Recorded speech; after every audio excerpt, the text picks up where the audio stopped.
Hello అందరికీ welcome back to our channel. చిన్నప్పుడు ఎక్కువగా తినే పాలకాయలను స్నాక్స్లోకి అయితే చాలా బాగుంటాయండి. బయట క్రంచీగా లోపల స్వీట్గా చాలా బాగుంటాయి. స్నాక్స్లోకి ఇలా చేసి పెట్టేయండి, పిల్లలైతే హ్యాపీగా తినేస్తారండి.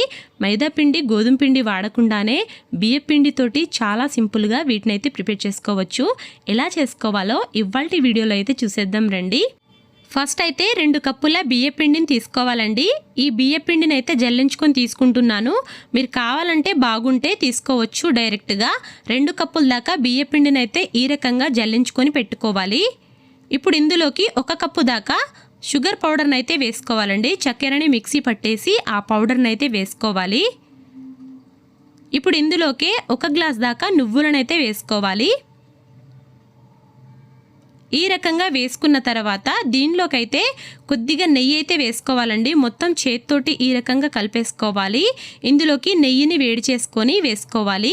ఇప్పుడు 1 గ్లాస్లో ఉప్పు వేసుకొని ఈ రకంగా నీళ్ళను కలిపేసుకోవాలి.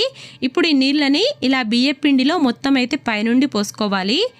నాకు 2.5 గ్లాసుల వాటర్ అయితే పడిందండి పిండి ముద్దను కలుపుకోవడానికి. ఈ రకంగా కొద్దిగా వాటర్ పోసుకుంటూ కలుపుకోవాలి. ఒకేసారి నీళ్ళనైతే పోసుకుంటే పిండి అనేది జారుడుగా అయిపోతుంది. అలా కాకుండా ఇలా మనకు చపాతీ ముద్దలాగా మనం ప్రిపేర్ చేసుకోవాలి పిండిని.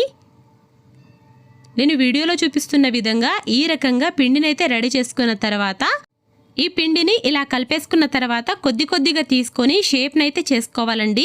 చేత్తోటి 2 చేతులతోటి రబ్ చేసుకొని షేప్ చేసుకుంటే సరిపోతుంది. మనకు నచ్చిన షేప్ అయితే ప్రిపేర్ చేసుకోవచ్చు. నేను ఈ రకంగా చేసుకున్నాను. ఇలా అన్నిటినైతే ప్రిపేర్ చేసుకొని ఒకేసారి పెట్టుకోవాలి.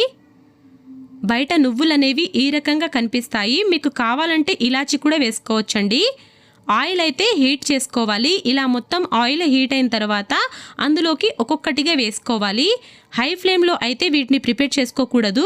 మీడియం ఫ్లేమ్లోనే దగ్గరుండి ప్రిపేర్ చేసుకోవాలండి. లేకుంటే మొత్తం మాడిపోతాయి, కలర్ కూడా చేంజ్ అయిపోతుంది. వీటిని చూసుకొని అయితే ప్రిపేర్ చేసుకోవాలి, మరీ గట్టిగా కాకుండా. ఈ రకంగా కొద్దిగా కలర్ అయితే మారుతూ ఉంటాయి. ఈ రకంగా మొత్తం కలర్ మారిన తర్వాత వీటిని తీసుకొని సర్వ్ చేసుకోవడమే అండి. చాలా బాగుంటాయి. ఈ రకంగా బియ్య పిండితోటైతే చాలా బాగుంటాయండి. నా వీడియో నచ్చితే మాత్రం సబ్స్క్రైబ్ చేయడం మర్చిపోకండి. లైక్ చేయండి, షేర్ చేయండి, కామెంట్ చేయండి. Thanks for watching.